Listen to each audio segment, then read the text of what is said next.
The airport buzzed with an unusual energy, Halloween costumes adding to the usual chaos. My flight, delayed. The announcement board flickered, showing the delay, and I sighed, knowing it would be a long wait. Relief, not annoyance, washed over me. Less crowded, emptier. The once bustling terminal now felt like a ghost town, a stark contrast to the earlier frenzy. I checked my watch, midnight. Gate finally announced. The digital display blinked, guiding the few remaining passengers to the gate. Shuffling towards the plane, I noticed hardly anyone boarded. Strange for a holiday. The eerie quietness of the boarding area was unsettling. A wave of unease, quickly dismissed. I told myself it was just the late hour and the unusual circumstances. Inside, dimly lit, air thick with anticipation.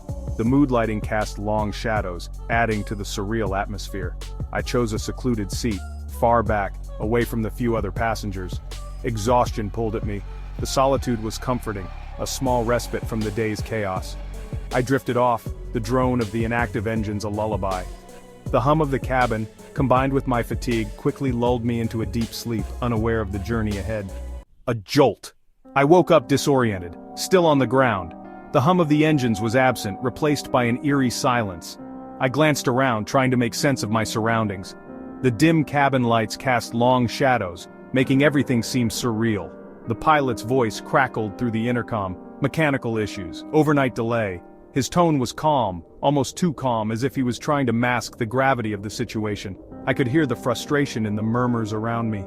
Groans rippled through the cabin. People were visibly upset, some shaking their heads in disbelief, others muttering under their breath. The collective frustration was palpable, a shared sense of helplessness. Most passengers disembarked to find hotels, not me. I decided to stay, hoping for a quicker resolution. The thought of navigating an unfamiliar city at night was daunting. This metal tube, my temporary cage. Hours crawled by. The once bustling cabin was now a ghostly shell, seats empty, overhead bins closed. The silence was almost tangible, wrapping around me like a heavy blanket. I wandered the empty aisle, the silence deafening. Each step felt like an intrusion, breaking the stillness. The dim lights flickered occasionally, adding to the unsettling atmosphere.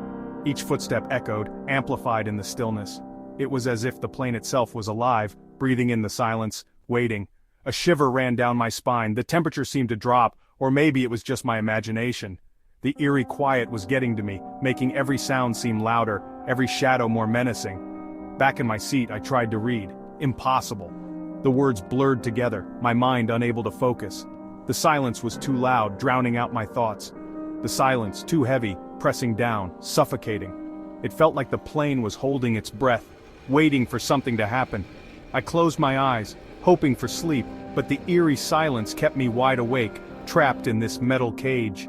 A tap on my shoulder, a flight attendant, smiling but her eyes wide, scared. "Sir, would you mind changing seats? We need to balance the weight." Odd request, but I complied. New seat, closer to the front, now facing the rest of the plane. Empty. Except one lone suitcase, red leather, lying on the seat where I'd been. My blood ran cold. Couldn't shake the unease. The air felt thick, almost suffocating. I needed to clear my head, so I decided to head to the restroom. Maybe a splash of cold water would help. As I walked down the aisle, I passed by a red suitcase. It stood out, almost too vividly against the dull interior of the plane. And then I saw it. A hand. Pale, lifeless, and eerily still. It was just there, peeking out from under the suitcase. Dangling from under the suitcase flap, it looked so out of place, so wrong. My mind raced, trying to make sense of what I was seeing. I stumbled back, my heart pounding in my chest. Panic set in. I needed help. Where was the flight attendant? Finally I found her, standing at the far end of the plane. Her eyes were fixed on a point beyond the window, lost in thought. When she spoke, her voice was barely a whisper. "He just wanted to go home for Halloween," she said. The words sent a chill down my spine. I spun around, trying to process what she meant. But when I looked back, the red suitcase, it was gone. Vanished, without a trace. And the hand? Gone too. As if it had never been there. Now, it was just me and the flight attendant in the eerily quiet plane. Her smile, once comforting, now seemed twisted, almost inhuman. What was happening? The unease grew stronger, and I felt trapped in a nightmare. As the plane finally lands, the passengers breathe a collective sigh of relief. The tension in the air seems to dissipate. The wheels touch the ground, bringing a sense of finality to their unsettling journey. The seatbelt signs flicker off, and passengers begin to gather their belongings. I join the flow, moving towards the exit with a hurried pace. But as we step off the plane and into the terminal, a new sense of dread takes hold. The airport is completely deserted. No bustling crowds, no announcements, no staff in sight, just an eerie, unsettling silence. We walk through the empty terminal, each step amplifying the uneasy quiet. The fluorescent lights buzz overhead, casting long, ghostly shadows. Whispers of confusion ripple through the group.